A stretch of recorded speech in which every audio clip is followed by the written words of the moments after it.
and welcome to another episode of the newspaper review on TAV TV. My name is Sophie John, your host for today. In case you're just joining us for the first time and you're wondering what we do on the newspaper review, it's a show where we get to look at news stories making the front page of Nigerian newspaper.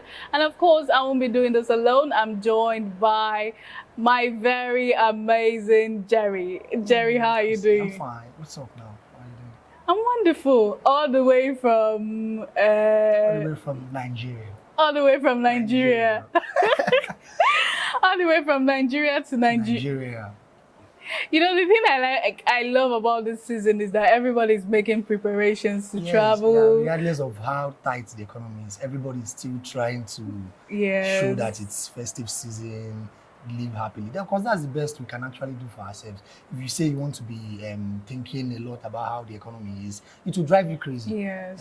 So it's just live the best life you can, try and get happy as much as you can, live amongst family and celebrate the period. Exactly. We need to be more mentally aware. All right, without no further ado, we'll be kickstarting today with our first newspaper of the day. We'll be looking at the Daily Times newspaper. The Daily Times is leading. Contractors disappear with 8.6 billion naira in 9 states. That's according to Budgit. Sub-story under that, KB tops in capital project execution. Bauchi leads in constituency project, and you can read that up on page 4 of the newspaper.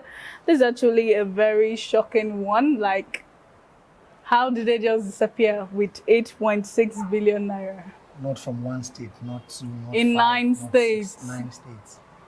Nigerians' money. And come to think of it, that these findings were discovered by a non-profit organization, not even the Economic Financial Crime Organization, not from the government. Like, it was a private body that found out this. And the thing there is, we know that, okay, when this headline came out, you notice it's not making enough round as it's supposed to be, because this amount is too huge to overlook.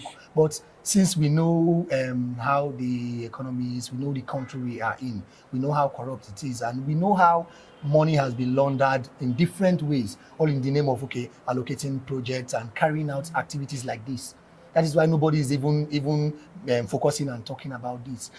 If from 9 states, 8.6 billion naira would be discovered to have been made available for projects, and the projects are not done, what's happened to the contractors? What's happened to those that allocated those contracts to these people? There are questions we need to ask. Exactly. When you find out that these persons didn't do what you asked them to do, it is one thing awarding a contract to a contractor. It is another thing monitoring it to know if you are giving somebody a contract and you find out and you at least give the person a deadline in a span of, let's say, 6 to 7 months. And it gets to that time, you don't come to speculate and know how far the person has gone about that. That is what happens. And maybe they ate from the money. Let's say they allocate 10 million naira to fix a bad road, and you call a contractor and give the person 5 million naira. If the person then eventually run away with that money, you don't even bother to raise an alarm, because you are guilty of that same thing. Exactly. Maybe you would quietly tell the person, try and do this thing. At least do it anyway, that it will still go bad. And you know, that is one of the things that some of these corrupt politicians do. They would, when they award contracts to people, either they don't do that contract or they do it badly in a way that it will go bad next time for another person to still award another contract on that same issue. Okay, Budgit came out and said 8.6 billion has been discovered missing from 9 states. And not just, it didn't miss in cash, it missed in contracts. That is to say, the money left from somebody to another person. When was this transaction made? There's supposed to be findings, there's supposed to be questions, and there's supposed to be answers also. But nobody is talking about it. And you can't just tell me that they disappeared into thin air. For every contractor, they have a permanent place where they keep their tools and their machineries. They have workers too. It's up to every parastatals that are in charge of this awarding of contracts. First, know who you are awarding contracts to. And if you are true to yourself that you really did exactly what you are asked to do, you really allocated the exact amount that you were asked to allocate, you really instructed what they are asked to instruct, it is still up to you to monitor those activities. Take some part of your time. You cannot tell me that in a week okay, the governor in a week now. You cannot tell me you are busy every day of the week. You still can take out 30 to 40 minutes of your time. Get to that place where you allocated contracts to. Look around, know if they did according to what you agreed. Check if these materials they brought to fix for the contract is worth it. Check if it's not inferior, and check if they've started what as they promised, because it was a legal deal. Because it's coming from the government. Assuming it's just from private sector to another private sector, to be a different ball game entirely. But this one is coming from the side of the government. And you know that for every project that is not done or that is mismanaged, some part of citizens are suffering for it. I said this, it means that for every project that is not done, there are people that you are starving. There are people that it's supposed to be a job opportunity for them. Let's say there's a project at hand that you have to fix a refinery, or let's say at most a factory, and you are given some amount of money to build a factory in a span of 2 years. If it gets to that 2 years, before then, remember they must have started recruitment for people that are in the civil service, for newly added people and newly added graduates also.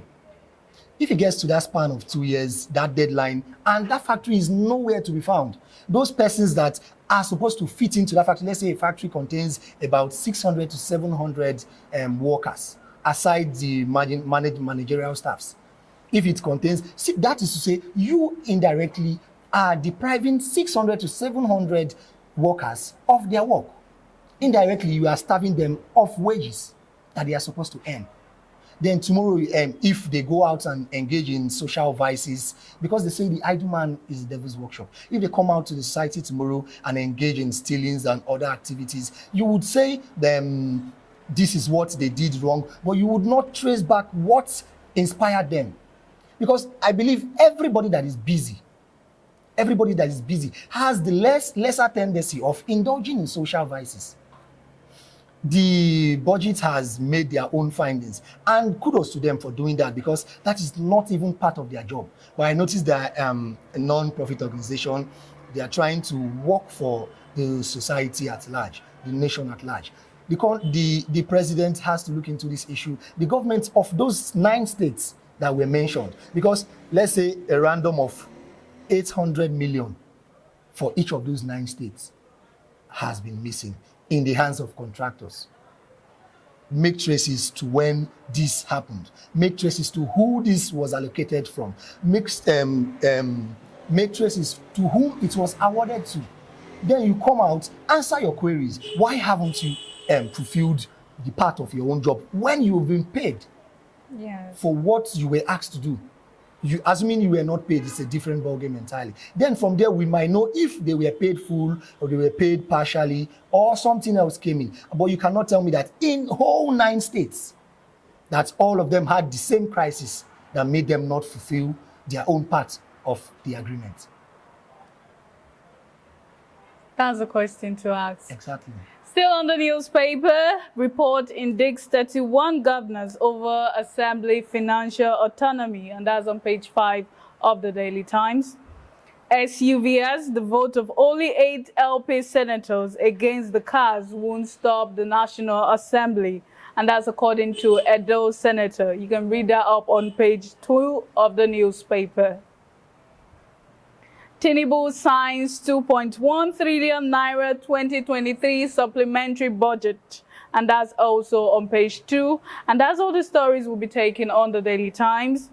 This story on the SUV, right? The SUV. Exactly, Are we still having that conversation? Same arguments at this point? At this point in time. At this point, when Nigerians are barely surviving, are we still having that budget for SUVs? What does our senators need SUVs for? Don't they already have cars? And it's funny how they still try to justify what it is open. It's obvious to everybody that this is misplaced priority. Yes, but the fact that they still come out to still try to cover up and give excuses and reasons.